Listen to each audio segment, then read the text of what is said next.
मानसिनि लिस्टआवनो दोनखाया मानोना जोङो मोन्दों जे सासे उन्दै गथ' जाया दिनै खिनानै दिनैबो खिबुखौनो सुनो रोङा बिटिआर बायदि हिन्दु मुसलमान ख्रिस्टियान थानाय जायगायाव सेकेन्ड लार्जेस्ट कमिउनिटिफ्रा जादों मुसलमान दिनै बर'फ्रा 12 लाख दङ बावहाय आरो गोबां जाथि जनगोष्ठी दङ जायफ्रा दिनै जाय मानसिफ्रा दिनै बर' मुसलमाननि गेजेराव कनफ्लिक्ट खालामनो नागिरो जाय मानसिफोरनि स्पेसा बर' अना बर' सृष्टि खालामनो नागिरो बेफोरबायदि मानसिखौ बिपिएफआ दिनै पेनेल कमिटियाव सोना दोननानै गावखौनो लाजि फोनांनायसो जादों गणतन्त्रआव बयहाबो मोन्थाय दं किन्तु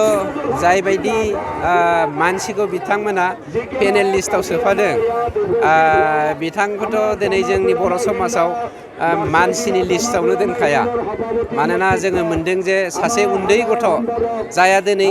खिनानै दिनैबो खिबुखौनो सुनो रोङा बेफोरबायदि खिबु सुनो रोङै मोखां सुनो रोङै मानसिया जुदि बर' हारिखौ दैदेननो बिटिआरआव सान्थि लाबोनो बिटिआर बायदि हिन्दु मुसलमान ख्रिस्टियान थानाय जायगायाव सेकेन्ड लार्जेस्ट कमिउनिटिफ्रा जादों मुसलमान दिनै बर'फ्रा 12 लाख दङ बावहाय आरो गोबां जाथि जनगोष्ठी दङ जायफ्रा दिनै जाय मानसिफ्रा दिनै बर' मुसलमाननि गेजेराव कनफ्लिक्ट खालामनो नागिरो जाय मानसिफोरनि स्पेसा बर' अना बर' सृष्टि खालामनो नागिरो बेफोरबायदि मानसिखौ बिपिएफआ दिनै पेनेल कमिटियाव सोना दोननानै गावखौनो लाजि फोनांनायसो जादों जेखियानो जाया BPF is not issue for us there is no more BPF right now the Hagrama he becomes a history BPF becomes a history हिरा सरनियाखौथ' बावगारसिगोन रायजोफ्रा मानोना हिरा सरनियाखौ मुसलमानफोरासो देरहा होदोंमोन दिनै मुसलमान गामियाव हिरा सरनिया हाबनो हागोन ना हाया सन्देह दङ मानोना गासैबो मुसलमानफोरा दिनै इउपिपिएल गोदौजोबखाबाय मोनसे फोसावथाय 2024 निफ्राय 2025 मायथाइनि ड्रीम किन्डारगार्टेन प्रि स्कुल काम क्रिच सेन्टारनि मुं थिसननाय हाबाफारिया सोलिगासिनो दङ क'क्राझार सहरनि साखाथियाव थानाय एबा देबोरगाव बड'लेण्ड मुलुगसोलोंसालिजों नांजाबनाय गियानपुरियाव गोदानै ड्रीम किन्डारगार्टेन प्रि स्कुल काम क्रिच सेन्टार बेखेवदों जायफोर बिमा बिफाफोरा सानसे थोलो गाव गावनि उन्दै गथ'फोरखौ नोजोर खालामस्लाबनो हाया एबा साख्रि बाख्रिफोराव बेस्थ' जानानै थायो बैसोर बिमा बिफाफोरा गावनि उन्दै गथ'फोरखौ गियान होनायजों लोगोसे